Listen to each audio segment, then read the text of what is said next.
السلام عليكم ومركل لي برنامج كنا قصة كوban qisadina maanta waa qiso dhanka Afghanistan inooga imaanaysa wiil magaciisa Fariid la dhaho waa qiso dhab ah oo ku dhacday reer boqortooyo ah oo Afghanistan ku noolaa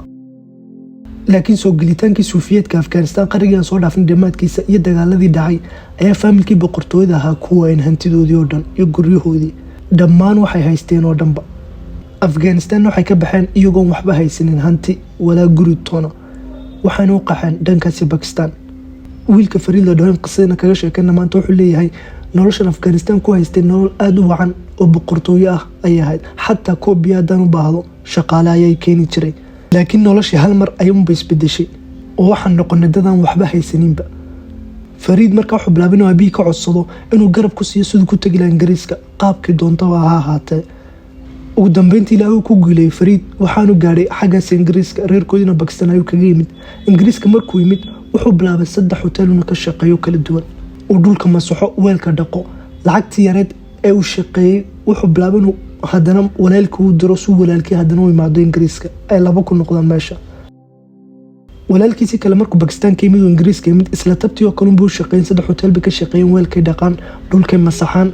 marka waxa bilaabantay in xoogaa lacag ururiyaan oo walaalkoodii saddexaad Pakistan joogo diran soo Ingiriiska u imaado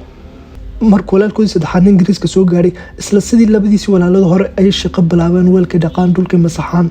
manager iyaga mid kamid ah oo habeenkii dhafra ama iska ciyaartaga ama nasta xataa aad ayuu shaqeyn hadafkooda koowaad wuxuu ahaa inay hooyadoodii aabbo soo kaxayaan oo faamilkoodu mar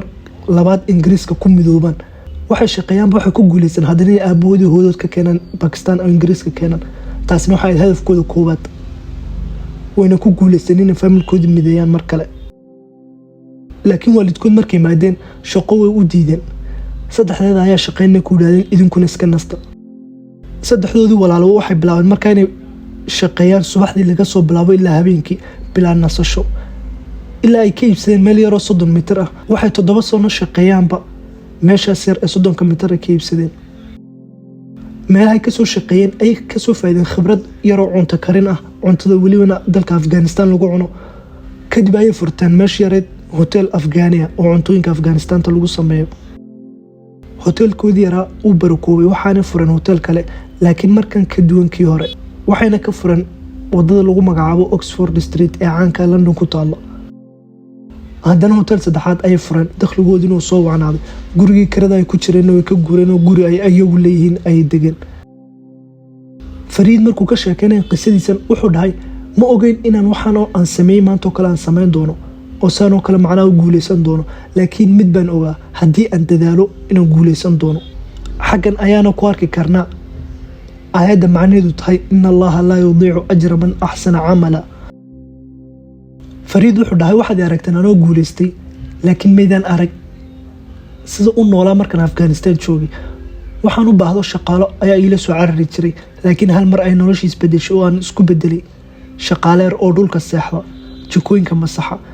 hoteeladana dhex seexday habeenkii si aanu shaqada subaxdii ugu habsaamin oo shaqadeer loo geeriyo haddana mar kale ay maanta qof guuleystay noqday